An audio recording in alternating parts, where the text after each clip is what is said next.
내 안에 거하시는 영광의 본체 예수 그리스도. 오늘 예수 그리스도를 주제로 말씀을 나누기로 하겠습니다.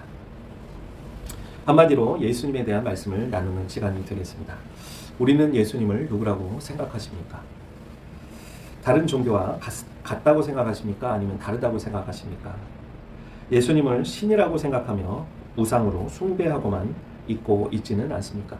제가 고등학교 다닐 때 붕괴가 열렸는데요. 선교사님이 오셔서 간증을 하셨어요. 이 선교사님은 일본에서 선교하시던 선교사님이신데 이름은 제가 정확하게 기억을 하고 있지 못합니다. 그런데 그분이 하신 말씀이 너무나도 분명하게 기억이 나요. 일본에 가서 자기가 처음으로 선교를 했는데 너무나도 전도가 잘 되더라는 것입니다. 만나는 사람마다 예수 그리스도를 믿으세요 하면 네, 믿겠습니다. 이렇게 대답을 하더래요. 그래서 일본의 그 예의 문화, 형식 문화처럼 그냥 그렇게 하겠습니다. 말로만 하고 안 하는 그런 걸 줄 알았대요, 처음에. 아니 근데 나중에 보니까 진짜로 믿겠다고 하는 거예요. 여러분 이거 놀랍지 않습니까?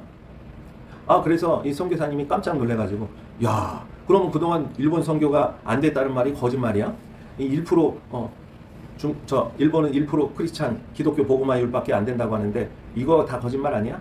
그래서 너무 신나가지고 자기가 마치 무슨 어마어마한 능력을 받아서 이렇게 복음이 잘 전파되는 줄 알고 좋아하셨대요. 그래서 그 전도한 사람 집에 찾아갔더니 초청을 내서 갔더니 갑자기 그분이 그러시더래요.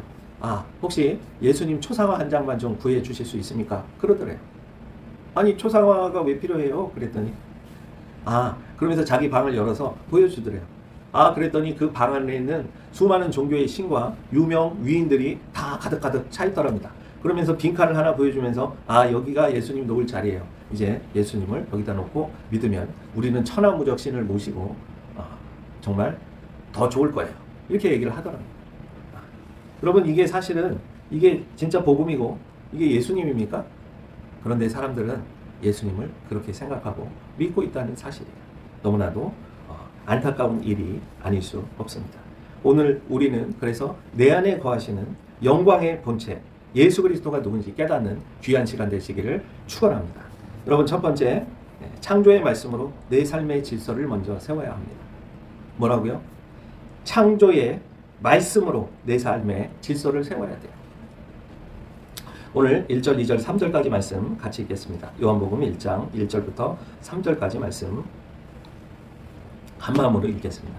태초에 말씀이 계시니라. 이 말씀이 하나님과 함께 계셨으니 이 말씀은 곧 하나님이시니라. 그가 태초에 하나님과 함께 계셨고 만물이 그로 말미암아 지은 바 되었으니 지은 것이 하나도 그가 없이는 된 것이 없습니다. 아멘. 하나님께서 말씀으로 세상을 지으셨대요. 하나님께서 말씀으로 우리의 삶을 지으시고 계신 거예요. 그런데 하나님이 또 말씀을 지으신 그 세상의 질서대로 우리가 살아가야 되는데 그 질서를 세우지 못한 채 세상의 질서와 충돌하면서 살아가니까 빛으로 오신 예수님의 영광을 만날 수가 없는 거예요. 여러분 창세기 1장 3절에 어떻게 기록되어 있냐면 하나님이 이르시되 빛이 있으라 하시니 빛이 있었고 말씀이 빛을 창조하는 창조의 능력이에요. 하나님의 말씀이 없으면 빛은 창조되지 못한다는 말씀이에요. 또한 이 말씀은 권능이 있다고 말씀하고 계세요. 시편 33편 6절에 여호와의 말씀으로 하늘이 지음이 되었으며 그 만상을 그의 입의 기운으로 이루었도다. 하나님의 말씀은 단순히 그냥 들려지고 귓고망만 때리다 사라지는 그런 무기력한 힘을 가진 존재가 아니에요. 하나님의 말씀은 권능이 있어요. 온 세상을 창조할 만큼 그 말씀은 힘이 있다는 말씀이에요. 또한 그리스도께서 이 세상을 창조하셨다는 말씀이에요. 그 얘기는 뭐예요? 말씀이 곧 하나님, 그리스도라는 말씀이에요. 그래서 우리가 그리스도에게 초점을 맞출 때 내 삶의 질서가 바로 세워진다는 말씀이에요. 자꾸 세상의 노이즈와 세상의 그런 사고와 세상이 자꾸 흡수되면서 교차되면서 하나님이 주신 그 빛을 발견하지 못하니까 내 인생이 세상 사람들의 노이즈에 섞여가지고 나는 불행해, 나는 괴로워, 나는 할 수 없어, 이렇게 되는 거예요. 골로새서 1장 16절에 그래서 만물이 그에게 창조되되 만물이 다 그로 말미암아 그를 위하여 창조되었고 라고 기록되어 있어요. 그리스도의 말씀으로 우리를 창조하셨다는 사실이에요.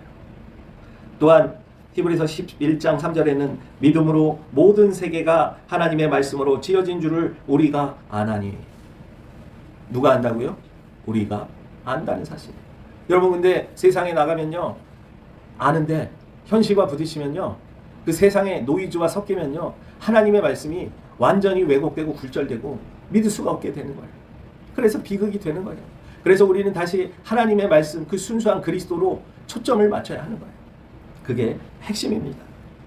베드로후서 3장 5절에 하늘이 옛적부터 있는 것과 땅이 물에서 나와 물로 성립된 것도 하나님의 말씀으로 된 것을 우리가 알아야 하는 거예요. 하나님의 말씀은 끊임없이 우리와 섭리하고 대화하고 보존해 나가신다는 사실이에요. 이 균형이 깨어지면 안 돼요. 세상의 노이즈가 하나님과 예수님과 말씀과 우리 사이를, 세상에 사고가 들어와서 그 우상이 들어와서 그 노이즈가 끼게 되면 우리는 행복을 빼앗기게 됩니다.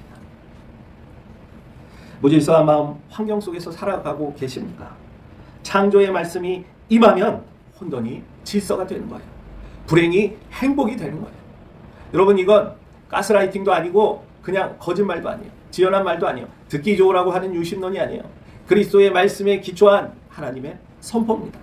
그러므로 우리는 하나님의 창조의 말씀으로 내 삶의 질서를 다시 세워보세요. 그러면 벗어날 수가 있습니다. 주석가 매튜 헨리는 그리스도는 만물의 근원이시기에 그분을 떠난 인생은 기초가 없는 집과 같다 비유했어요. C.S. 루이스는 나는 태양이 뜬 것을 보고 그것이 빛나고 있음을 알듯이 그리스도를, 기독교를 믿는다. 망가진 시계를 고치려면 시계 제조자에게 가야 하듯 엉망이 된 내 인생의 질서를 바로 잡으려면 창조주 하나님의 말씀 앞으로, 예수 그리스도의 앞으로 나아가야 한다는 말씀이에요. 나아가지 않으니까 힘든 거예요. 오늘 당신의 언어와 계획 중심에 하나님의 말씀이 있습니까? 예수 그리스도가 있습니까? 아니면 세상의 말이 섞여 있습니까? 무너진 삶의 영역이 있다면 내 생각 대신 하나님의 말씀, 로고스를 선포하여 창조의 질서를 회복하시기 바랍니다. 여러분, 오늘 요한복음 1장에 기록된 두 번째 말씀은 참빛으로 내 안의 어둠을 몰아내라는 말씀이에요. 예수님의 말씀으로 나에게 있던 그 저주가 다 씻겨져 내려가야 한다는 사실이에요. 깨끗해져야 한다는 사실이에요. 오늘 본문 말씀을 통해 증거하겠습니다. 4절 말씀 읽어보겠습니다. 그 안에 생명이 있었으니 이 생명은 사람들의 빛이라. 할렐루야. 우리가 이 세상에서 산다는 거예요. 하나님의 풍성한 생명 안에 빛 가운데 사는 거예요. 5절 말씀 읽어보겠습니다. 빛이 어둠에 빛이 돼 어둠이 깨닫지 못하더라. 그런데 불행이 생겼어요. 하나님은 선한 생명으로 만드시고 창조하시고 하나님의 질서 안에 살아가기를 원했는데 인간이 그것을 거부하는 거예요. 질서가 무너졌어요. 깨졌어요. 그래서 빛이 어둠에 빛이 돼 어둠이 깨닫지 못하는 거예요. 안타깝죠. 그래서 하나님께서 이 답답한 상황을 깨기 위해서 직접 오셨어요. 직접 질서를 잡기 위해 다시 오셨어요. 그게 7절 말씀이에요. 읽어보겠습니다. 그가 증언하러 왔으니 곧 빛에 대하여 증언하고 모든 사람이 자기로 말미암아 믿게 하려 함이라. 아멘. 그게 예수님이에요. 할렐루야. 그 다음 9절 말씀 같이 이어서 읽어보겠습니다. 잠빛 곧 세상에 와서 각 사람에게 비치는 빛이 있었나니. 이제 어둠의 삶을 끝내라는 말씀이에요. 이제 빛이 비추어 어둠의 질서가 물러가고 이제 깨달으라는 말씀이에요. 그래서 시편 27장 1절에 여호와는 빛이요 나의 구원이시니 내가 누구를 두려워하리요. 여러분, 다윗은요 참빛으로 오신 예수 그리스도의 빛에 완전히 초점이 맞춰져 있고 완전히 동기화된 사람이었어요. 그래서 두려워하지 않은 거예요. 여러분, 왜 세상적으로 볼 때는 어둠 속에 있는 사람들의 노이즈가 낀 관점으로 보면 다윗은 말제예요. 막내예요. 이스라엘 사회에서 장자가 아니면 사실은 별 볼 일 없는 인생이에요. 재산도 물려받을 수 없어요. 분깃도 나눠 가질 수 없어요. 그래서 너는 가서 저기 벌판에 가서 그냥 양이나 쳐라. 양똥이나 치우고 양이나 그냥 그러고 살아. 광야에서 매일. 그런 인생이 다윗이었어요. 심지어 다윗은 부모는 나를 버렸다는 말까지 고백했어요. 얼마나 큰 상처입니까? 그리고 갑자기 사무엘 선지자가 나타나가지고 안수를 했어요. 이스라엘의 왕이 될 거래요. 여러분, 그 어두운 인생에 이스라엘의 왕이 된다고 하니까 얼마나 기뻤겠어요. 여러분 같으면 좋아하지 않겠어요? 로또 당첨된 것보다 더 기분이 좋을 거 아니에요. 그런데 10년이 넘게 도망다니고 10년이 넘게 사울의 살기 등등한 그 위협을 피해 다니며 미친 사람 흉내까지 내면서 생존해야 됐어요. 너무나도 힘든 인생이었어요. 그런데 그 와중에서도 두려워하지 않는다고 했어요. 여호와는 시편 27편 1절 여호와는 나의 빛이요 나의 구원이시니 내가 누구를 두려워하리요. 할렐루야. 여러분, 하나님의 빛이 비추고 있는 사람은요, 그래서 당당하고 힘이 있는 거예요. 누구를 두려워하리요. 누가 저보고 그래요. 지풀도 없는데 뭐 그렇게 고개가 뻣뻣하냐고. 고개가 뭘 뻣뻣합니까?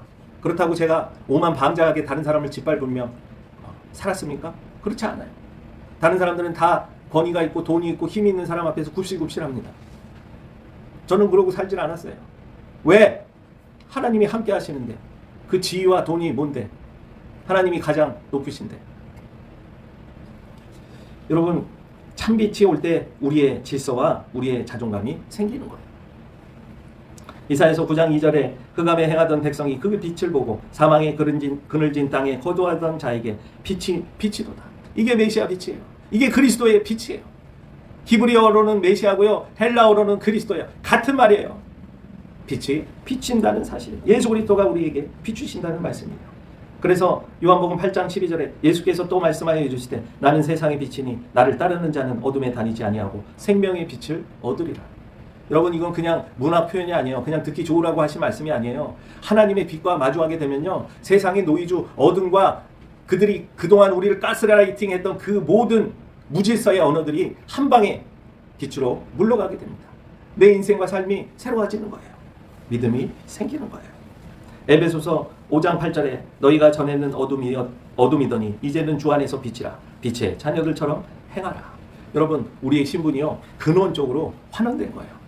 전에 어둠에 묻혀 살던 우리의 인생들이 이제는 하나님의 자녀로 근원적으로 변화됐다는 사실이에요.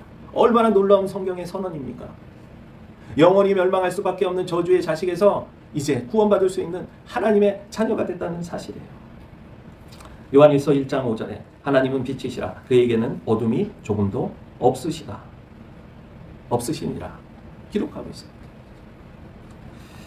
우울, 정죄감, 은밀한 죄는 어둠 속에서 자라는 거예요. 빛이신 예수님 앞에 정직하게 나갈 때 그 어둠은 힘을 잃게 됩니다. 오늘 당신의 고민, 우리의 고민을 빛 가운데로 내어 놓아야 합니다. 숨기고 싶은 죄나 우울감, 두려움이, 이 어둠이 당신을 짓누르고 있습니까? 빛이신 예수님께 그 영역을 노출하십시오. 빛을 받아들이십시오. 예수님을 인정하십시오. 그러면 우리의 이 정직한 고백이 치유의 시작을 알리게 될 것입니다. 그래서 성 어거스틴은 우리의 마음이 어두운 것은 빛이 없어서가 아니라 빛을 향해 눈을 감고 있기 때문이다. 눈을 뜨세요. 빛을 받아들이세요. 하나님의 말씀을 믿으세요. 그러면 우리에게 그 어둠이 물러날 겁니다. 마틴 루터킹은 어둠은 어둠을 몰아낼 수 없다. 하지만 오직 빛만이 그것을 할 수 있다. 여러분, 캄캄한 동굴에 혼자 갇혔어요.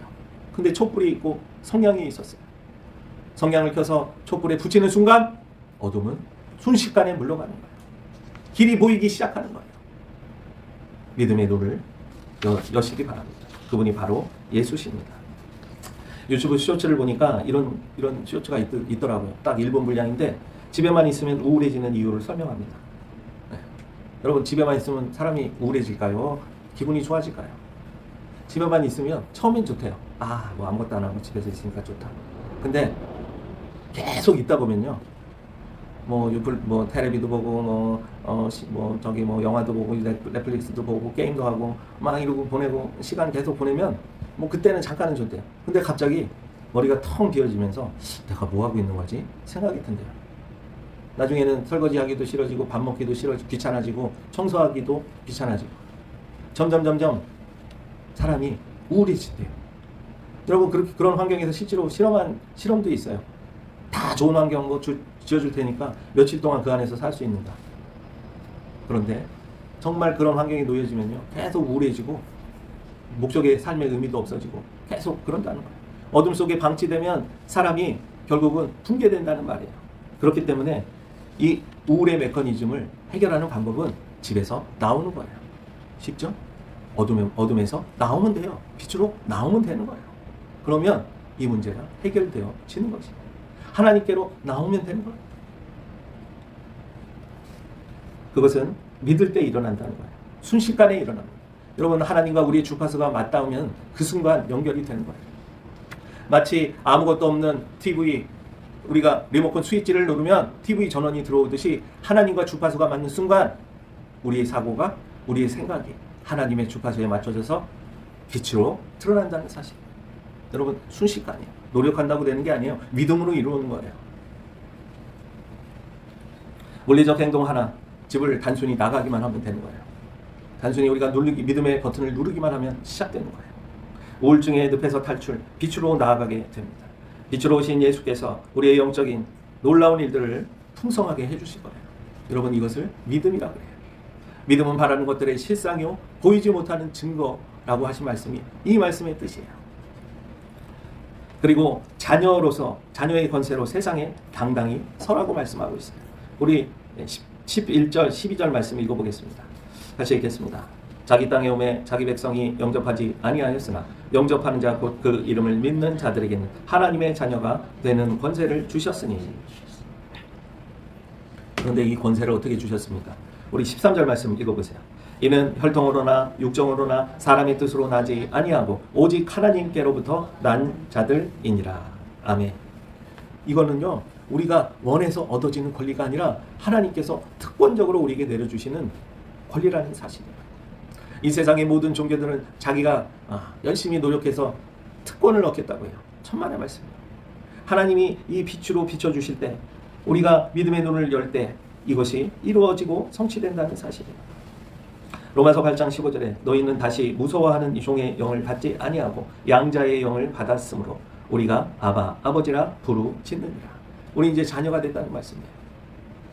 갈라디아서 4장 7절에 그러므로 내가 이후로는 종이 아니요 아들이면 하나님으로 말미암아 유업을 받을 자니라.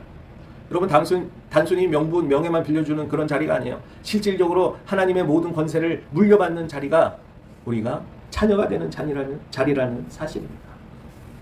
에베소서 1장 5절에 그 기쁘신 뜻대로 우리를 예정하사 예수 그리스도로 말미암아 자기의 아들들이 되게 하셨다고 말씀하고 있어요.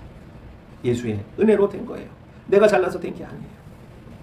요한일서 3장 1절에 보라, 아버지께서 어떠한 사랑을 우리에게 베푸사 하나님의 자녀라 일컬음을 받게 하셨는가. 할렐루야. 하나님의 풍성한 사랑을 우리가 느낄 수가 있는 거예요.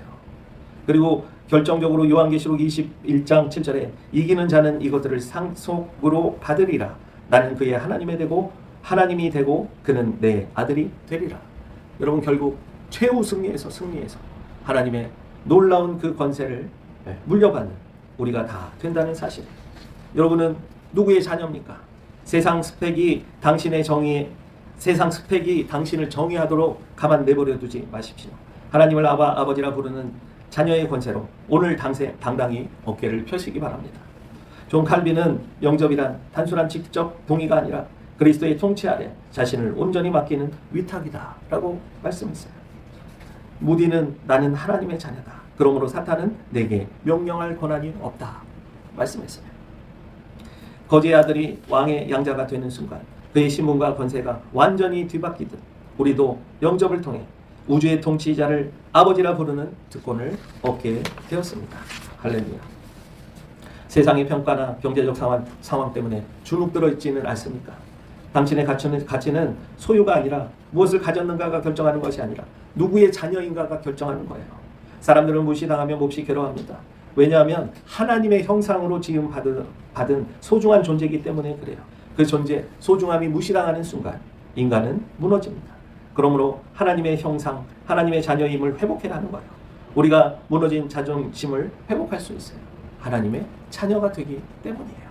이거보다 더 큰 귀한 가치는 없어요. 그러므로 우리는 오늘 하나님의 자녀라는 명찰을 가슴에 다세요. 그리고 당당히 세상 사람들과 승부에 승리하십시오. 마지막으로 은혜와 진리의 충만함을 날마다 경험하는 삶을 살아야 합니다. 우리 14절 말씀 읽겠습니다. 말씀이 육신이 되어 우리 가운데 거하시매 우리가 그의 영광을 보니 아버지의 독생자의 영광이요 은혜와 진리가 충만하더라. 아멘. 여러분, 이제 은혜와 진리로 충만하게 나아가는 일만 남았어요. 어떻게 받아야 돼요? 이 은혜는 어디서 받습니까? 16절 말씀 읽어보세요. 우리가 다 그의 충만한 데서 받으니 은혜 위에 은혜로라.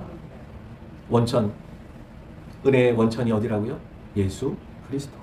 할렐루야. 예수 그리스도의 은혜로 나갈 때 우리가 충만한 은혜와 진리의 삶을 살아갈 수 있습니다. 출애굽기 34장 6절에 여호와라 자비롭고 은혜롭고 여호와는 자비롭고 은혜롭고 노하시기를 더디하시고 인자와 진실이 많은 하나님이시라. 할렐루야. 히브리서 4장 16절에 그러므로 우리는 긍휼하심을 받고 때를 따라 돕는 은혜를 얻기 위하여 은혜의 보좌 앞에 담대히 나아갈 것이니라. 할렐루야. 은혜의 보좌 앞에 늘 나가십시오. 은혜와 은혜 위에 은혜가 넘칠 줄 믿습니다. 실질적으로 하나님께서 우리를 도와주시겠다는 말씀이에요. 디모데후서 1장 9절에 하나님이 우리를 구원하사 거룩하신 소명으로 부르심은 영원 전부터 그리스도 예수 안에서 우리에게 주신 은혜대로 하심이라. 하나님의 영원한 계획에 우리가 들어가 있다는 사실이에요. 그 은혜는 변하지 않을 것입니다. 베드로후서 3장 18절에 오직 우리 주 곧 구주 예수 그리스도의 은혜와 그를 아는 지식으로 자라가라. 할렐루야. 여러분 늘 그리스도와 함께 동행할 때 성장이 일어나는 거예요. 믿음이 성숙해지는 거예요. 더욱 하나님과 하나님이 기뻐하시는 그 은혜의 성품으로 우리가 닮아간다는 사실이 되는 거예요. 여러분 우리는 율법은 우리를 정죄합니다. 우리를 좌절하게 합니다. 우리를 절망하게 합니다. 하지만 은혜는 우리를 다시 일으킵니다. 은혜 위의 은혜는 파도처럼 끊임없이 밀려오는 하나님의 사랑을 표현한 단어예요. 오늘 실수했더라도 다시 시작하게 하시는 은혜를 붙잡아야 합니다. 마틴 로이드 존스는 은혜는 받을 자격이 없는 자에게 거저주시는 하나님의 호의고 이것이 복음의 핵심이다. 이렇게 이야기를 했어요. 필립 얀시는 은혜는 우리가 하나님의 사랑을 더 받기 위해 할 수 있는 일이 아무것도 없음을 의미한다. 그렇습니다. 여러분 우리가 굳이 다른 종교인들처럼 그럴 필요 없어요. 그냥 하나님께 동기화시켜 예수 그리스도의 빛을 받아들이고 하나님의 말씀을 인정하고 순수하게 그것을 받아들이고 그 말씀대로 믿기 시작할 때 빛이 켜지는 거예요. 리모컨 스위치가 켜지는 겁니다. 그것을 믿음이라고. 율법이 길을 알려주는 안내판 표지라면 예수님은 우리를 얻고 목적지까지 가게 해주시는 분이에요. 여러분 놀랍지 않습니까? 지도만 있으면 갈 수 있어요. 차도 있어야죠. 내비게이션도 있어야죠. 갈 때 먹을 것도 먹어야죠. 그것을 해주시는 분이 예수 그리스도입니다. 아멘. 완벽하게 살아야 한다는 것, 다른 사람들보다 더 낫게 살아야 한다고 강박감, 정죄감에 시달리고 있지는 않습니까? 예수님은 세상의 노이즈나 율법의 짐을 주시는 분이 아니에요.